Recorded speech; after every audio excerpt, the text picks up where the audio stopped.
আমরা মুসলিমরা কোরআনকে সম্মান করি আলহামদুলিল্লাহ, তবে অনেকেই সীমা ছাড়িয়ে যায়। এতই সম্মান করে যে কোরআন নাজিলের উদ্দেশ্যটা কি সেটাও তারা একেবারে ভুলে যায়। দেখবেন কোরআনকে সবচেয়ে উপরে সেলফে রাখে, আলহামদুলিল্লাহ এত উপরে রাখে যে সহজে ছুঁতেই পারে না নিজেরা, আর কোরআনে ময়লা জমে যায়। কোরআন হচ্ছে পথনির্দেশের বই, এটা পথনির্দেশক। ধরুন আপনি পড়ালেখা করছেন, গাইড বইটাকে সাধারণত কাছে কাছে রাখা হয়। গাইডটা এমন জায়গায় রাখা হয় যাতে সহজে নাগাল পাওয়া যায়, এমন উপরে রাখবেন না যে নাগাল পাওয়ার জন্য কঠিন হয়ে যায়। আর কোরআন এমন বই যা প্রতিদিন দরকার, হাতে হাতে থাকা দরকার। অনেক মুসলিমই কোরআনকে খাঁটি সিল্ক কাপড় দিয়ে মুড়িয়ে তারপর ফিতা দিয়ে বেঁধে রাখে। ধরুন আপনি কোরআন পড়তে চাচ্ছেন, চিন্তা করবেন ঠিক আছে খুলতে লাগবে 5 মিনিট সময়, আবার বাঁধতে যাবে 5 মিনিট, তাহলে 10 মিনিট। আবার চিন্তা করছেন খুলতে আর বাঁধতে এটা বাধা হয়ে দাঁড়াবে। যদি আপনার 10 মিনিট সময় থাকে তাহলে তো এই 10 মিনিট খুলতে আর বাঁধতে হাত থেকে চলে গেল আপনার। যদি হাতে 10 মিনিট সময় থাকে, খুলতে আর বাঁধতে তো 10 মিনিট চলে যাবে, তাহলে পড়ারই দরকার নেই। কোরআনকে সম্মান করতে হবে, তবে আসল সম্মানটা অন্তরে। আমি বলছি না কোরআন উপরে রাখবেন না, ভুল বুঝবেন না, তবে খেয়াল রাখতে হবে সেটা পড়ছেন কিনা, সব সময় কাছে পাচ্ছেন কিনা। আর দেখবেন অনেক মুসলিমই কোরআন স্পর্শ করার আগে হাজারটা বিষয় নিয়ে ভাবতে থাকে, যেন এটা একটা RDX বোম। কোরআন জুতো পরে স্পর্শ করতে পারি? দাঁড়িয়ে থেকে কি পড়তে পারবো? অফিসে কি কোরআন পড়া যাবে? এই সব কিছুই কোরআন পড়া থেকে আপনাকে বিরত রাখছে। আমরা কোরআনকে এমনভাবে দেখি যেন এটা RDX বোম, এখনই ফাটবে।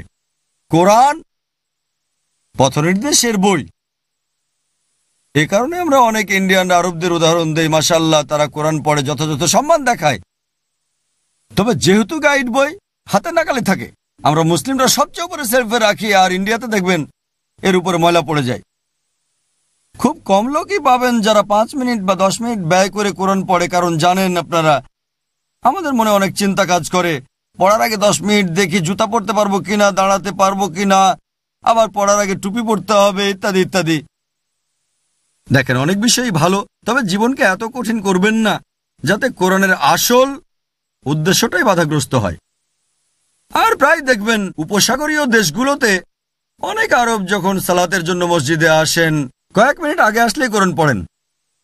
আর ইন্ডিয়াতে এমনটা প্রায় দেখবেনই না। মনে করেন সামনের সারিতে কোরআন পড়ছে কেউ, অন্য আরেকজন দ্বিতীয় সারিতে কোরআন পড়তে শুরু করলো। একজন এসে আপত্তি করবে, দ্বিতীয় সারিতে বসে কিভাবে কোরআন পড়ছো? কোরআনকে পিছনে ফেলেছো, এটা হারাম। খালাস।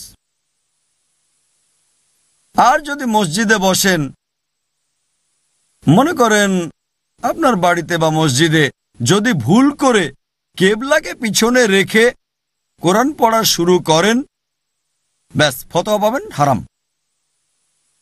কারণ পিছনে কেবলা রেখে কোরআন পড়তে পারবেন না, কাবাকে পেছনে রেখে।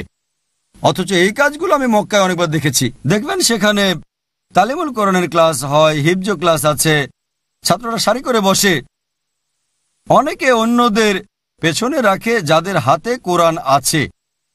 অনেক সময় শিক্ষকের কাবার দিকে মুখ আর ছাত্রদের পেছনে কাবা। তাহলে এটা আসলো কোত্থেকে? কোরআনের কোন আয়াতে পেল, কোন হাদিস থেকে আমি জানি না। সুতরাং কোরআনকে ভালোবাসতে হবে, সম্মান করতে হবে, তবে এটাও জানতে হবে যে কোরআন নাজিলের আসল কারণ হেদায়েতের জন্য, পথ দেখানোর জন্য। একবার একজন ইন্ডিয়ান ইমাম, খুব ভালো কারি, সৌদি আরবে গেলেন। তিনি অত্যন্ত বিখ্যাত ছিলেন।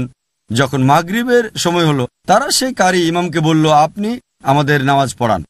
তাই এই ইমাম গেলেন এবং মাগরিবের নামাজ পড়ালেন,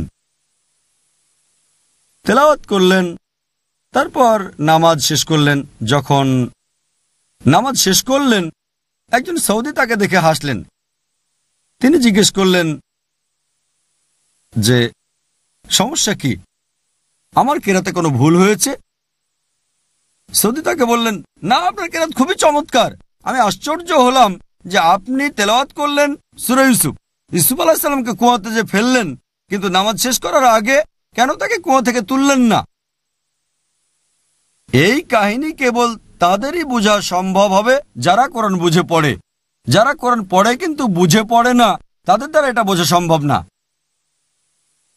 সৌদি তাকে বলল, যদি সূরা ইউসুফ তেলাওয়াত করেন, এতে ইউসুফ আলাইহিস সালামের গল্প আছে যে কিভাবে তার ভাইরা শত্রুতা করেছিল এবং তাকে কুয়ার মধ্যে ফেলে দিয়েছিল, এবং পরবর্তীতে একজন কেরাবানের মাধ্যমে ইউসুফ আলাইহিস সালাম কুয়া থেকে উঠে আসেন। তাই সৌদি তাকে বলল যে আপনি খুব ভালো তেলাওয়াত করেছেন, কিন্তু নামাজে ইউসুফ আলাইহিস সালামকে কুয়ায় যে ফেললেন আপনি, অন্তত নামাজ শেষ করার আগে আপনার উচিত ছিল তাকে কুয়া থেকে তুলে আনা। তার মানে আমরা যে কোনো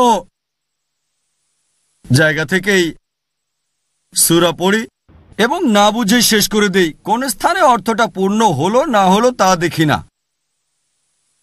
আমরা মুসলিমরা কোরআন না বুঝে পড়ার জন্য